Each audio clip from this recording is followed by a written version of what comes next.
আসসালামু আলাইকুম বন্ধুরা, আজকে আমরা তোমাদের গণিত বইয়ের ২২ নম্বর পৃষ্ঠার গুরুত্বপূর্ণ একটি বিষয়, সেটা হলো কাগজের ত্রিভুজ। এই বিষয়টা সমাধান করার চেষ্টা করব।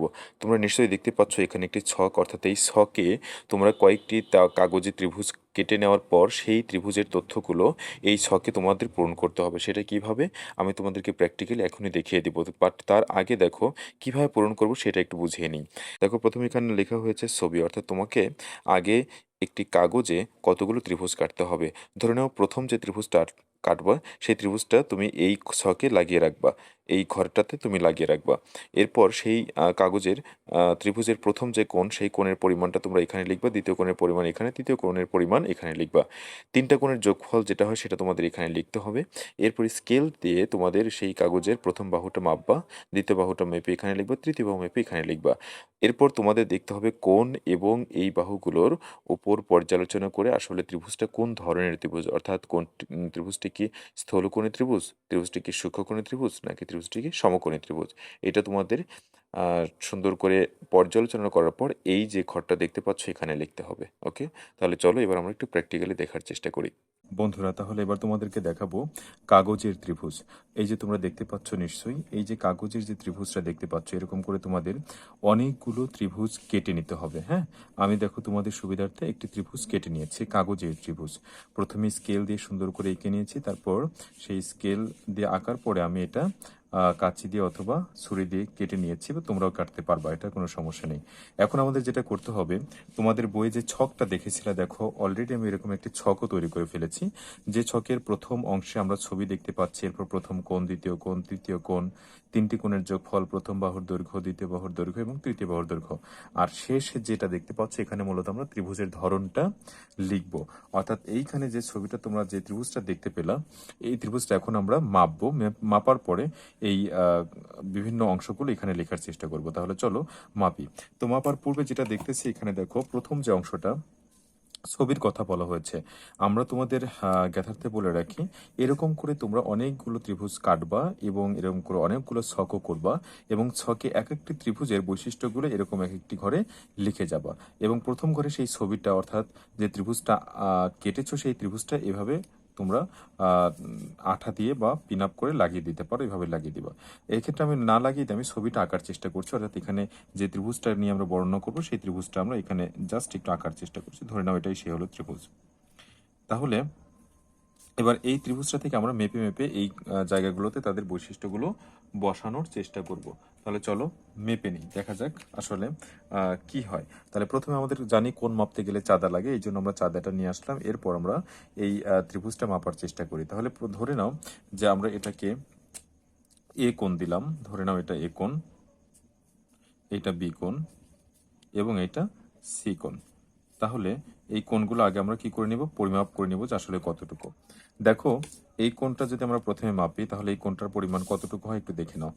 যে এইখানটাতে জাস্ট এই যে চাঁদার যে এই মিড পয়েন্টটা দেখতে পাচ্ছ, এই যে মিড পয়েন্টটা, চাঁদার যে এই যে মিড পয়েন্টটা দেখতে পাচ্ছ, এই মিড পয়েন্টটা ঠিক তোমার ত্রিভুজের এরকম একটা পজিশনে বসিয়ে, অর্থাৎ কোণ বরাবর বসিয়ে মানটা বের করার চেষ্টা করবা। তাহলে নিশ্চয়ই দেখতে পাচ্ছ যে এই কোণটা যেটা দেখতে পাচ্ছ, সেটা কিন্তু আমাদের ঠিক 90 ডিগ্রি বরাবর আছে, আছে কিনা। দেখো, এই কোণটা ঠিক 90 ডিগ্রি বরাবর দেখা যাচ্ছে। তার মানে এই কোণের পরিমাণ হলো, চাঁদাতে আমরা দেখতে পাচ্ছি কত ডিগ্রি, 90 ডিগ্রি। তাহলে এবার আমরা কি করব, এই ঘরে আমরা প্রথম যে কোণটা সেটা কত পেলাম, 90 ডিগ্রি। তাহলে এই 90 ডিগ্রিটা এখানে আমরা এবার লিখে রাখবো। দেখো আমি এখানে লিখছি প্রথম কোণটা, বা এই কোণটা ছিল 90 ডিগ্রি। এরপর আমরা দ্বিতীয় কোণটা মাপার চেষ্টা করি। দেখো, দ্বিতীয় কোণটা বলতে আমি বি কোণ মাপবো। তো বি কোণ মাপার জন্য ঠিক একই কাজ করব। এক্ষেত্রে দেখো আবারও আমি এই চাঁদাটা ঠিক এখানে বসাবো, এই যে বসালাম। বসানোর পরে দেখতে হবে মূলত এটা কত ডিগ্রি। তাহলে এখানে দেখা যাচ্ছে এটা কত ডিগ্রি, এটা মূলত দেখা যাচ্ছে যে 50, 51, 52, 52 অথবা 53, 53 ডিগ্রি আমরা নিতে পারি। তাহলে বি কোণ যেটা দেখতে পাচ্ছি সেটা হলো 53 ডিগ্রি। ঠিক আছে, 53 ডিগ্রি। এই যে দেখো কোন, এই যে এই বরাবর যে লাইনটা, সেই লাইনের উপর বসাবো, আর এই বরাবর যে লাইনের সাথে মিলে যাবে সেখানে তার আমরা ডিগ্রি পাবো, অর্থাৎ কোনটা মাপতে পারবো। যে এই যে দেখো 10, 20, 30, 40, 50, 50-এর একটু উপরে আছে, আমরা 53 ডিগ্রি নিলাম। এরপর তোমরা সি কোণটা মাপো, সি কোণ মাপলে সি কোণের পরিমাণ পাবো। তাহলে সি কোণটা আমরা মাপছি, দেখো এই যে মিড পয়েন্টে বসালাম চাঁদাটা, চাঁদাটা বসানোর পর আমরা দেখতে পাচ্ছি এটা কত ডিগ্রি। দেখো এখান থেকে দেখা যাচ্ছে মূলত 40-এর চেয়ে একটু কম দেখা যায়। 40-এর চেয়ে একটু কম বলতে আমরা এখানে বলতে পারি যে প্রায় 37 ডিগ্রি, এরকম এই যে 37 ডিগ্রির মতো দেখা যাচ্ছে, তাহলে 37 ডিগ্রি আমরা এখানে লিখতে পারি। তাহলে তৃতীয় কোণের পরিমাণ হলো মূলত 37 ডিগ্রি। এখন এখানে বলা হয়েছে কি দেখো, এখানে বলা হয়েছে যে তিনটি কোণের যোগফল লিখতে হবে, অর্থাৎ 90 ডিগ্রি, 53 ডিগ্রি এবং 37 ডিগ্রি। তাহলে এই তিনটা কোণ যদি আমরা যোগ করি কত হয় আমরা একটু দেখে নিই। প্রথমটা ছিল 90 ডিগ্রি, এরপর ছিল 53 ডিগ্রি, এরপর ছিল 37 ডিগ্রি। তাহলে দেখো 3 আর 7 10 শূন্য, হাতে হলো 1, 3 আর 1 4, 4 আর 5 9, 9 9 18, তার মানে 180 ডিগ্রি। তাহলে এখানে যেটা দেখা যাচ্ছে আমরা এই তিনটা কোণের পরিমাণ পেলাম মূলত 180 ডিগ্রি, 180 ডিগ্রি। ওকে, এবার দেখো আমাদের প্রথম বাহুর দৈর্ঘ্য, দ্বিতীয় বাহুর দৈর্ঘ্য এবং তৃতীয় বাহুর দৈর্ঘ্যটা বসাতে হবে।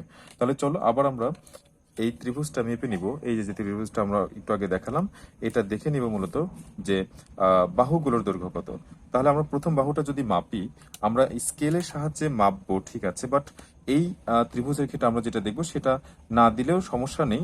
এখানে দেখা যাচ্ছে 0 থেকে 7 সেন্টিমিটার, তোমরা সেন্টিমিটার স্কেলেই মাপবা, সমস্যা নেই। তাহলে 7 সেন্টিমিটার, এভাবে তোমরা একটা পরিমাণ মতো যেটাই হোক না কেন সেটা তোমরা ওই কাগজের যে ছকটা একটু আগে এই যে ছকটা দেখতে পাচ্ছ এই ছকে বসিয়ে দিবা। তাহলে আমি আপাতত ধরে নেই যে এই বাহুর দৈর্ঘ্য, প্রথম বাহুর দৈর্ঘ্য যেটা দেখলাম 7। তাহলে প্রথম বাহুর দৈর্ঘ্য অর্থাৎ এসি বাহুর দৈর্ঘ্য আমি দেখলাম কত, 7। এসিকে আমি প্রথম বাহু যদি বলি তাহলে এটা হলো 7 সেন্টিমিটার, 7 সেমি। আচ্ছা, দ্বিতীয় বাহুটা দেখো কত ডিগ্রি। দ্বিতীয় বাহুটা যদি আমরা দেখি, ডিগ্রি তো না, মানে কত সেন্টিমিটার। তাহলে 0 থেকে আমি দেখতে পাচ্ছি হলো দ্বিতীয় বাহু বলতে এবি বাহু, এটা হলো 5.5 সেন্টিমিটার, অর্থাৎ 5.5 সেন্টিমিটার। এরপর আমরা তৃতীয় বাহু অর্থাৎ এই ত্রিভুজের যেটা আমরা আরেকটা এবি বাহু, বিসি বাহু দেখতে পাচ্ছি, সেটা মেপে নেব। যদি মেপে নেই দেখো কত হয়, 0 থেকে শুরু করে 9 হলো। তাহলে এখানে আমরা লিখতে পারি 9 সেন্টিমিটার, 9 সেন্টিমিটার। তাহলে বন্ধুরা এই কোণ দেখেই মূলত আমরা বুঝতে পারতেছি, যেহেতু এই ত্রিভুজটা যেটা তোমাদেরকে দেখানোর চেষ্টা করছি বা পরিমাপ করার চেষ্টা করছি, যেহেতু এই ত্রিভুজটার এ কোণটা মূলত 90 ডিগ্রি, সুতরাং তুমি এটা নিশ্চয়ই বলতে পারো এই ত্রিভুজটা কি ধরনের ত্রিভুজ। অবশ্যই এটা একটা সমকোণী ত্রিভুজ। তাহলে তোমরা জাস্ট এইখানে লিখবা যে এটা একটি সমকোণী ত্রিভুজ, অর্থাৎ এখানে। তাহলে আমি লিখে রাখছি যে আমি যে ত্রিভুজটা দেখালাম এটা হলো সমকোণী ত্রিভুজ, সমকোণী ত্রিভুজ। ওকে, তাহলে কাগজের যে ত্রিভুজের কথা বললাম, তার ইচ্ছা মতো কয়েকটি কাগজ কেটে নিয়ে যে আমরা ত্রিভুজ বানাবো, সেই ত্রিভুজগুলোর বিভিন্ন বৈশিষ্ট্য অর্থাৎ কোণ এবং বাহুর বৈশিষ্ট্যগুলো আমরা এখানে বসিয়ে তার একটা আলাদা ধরন চিন্তা করব, অর্থাৎ সেই ত্রিভুজটা কি ধরনের। যেমন এই ত্রিভুজটা দেখতে পাচ্ছি আমরা সমকোণী, সুতরাং একটা সমকোণী ত্রিভুজ। ওকে, তো আশা করি বুঝতে পেরেছো।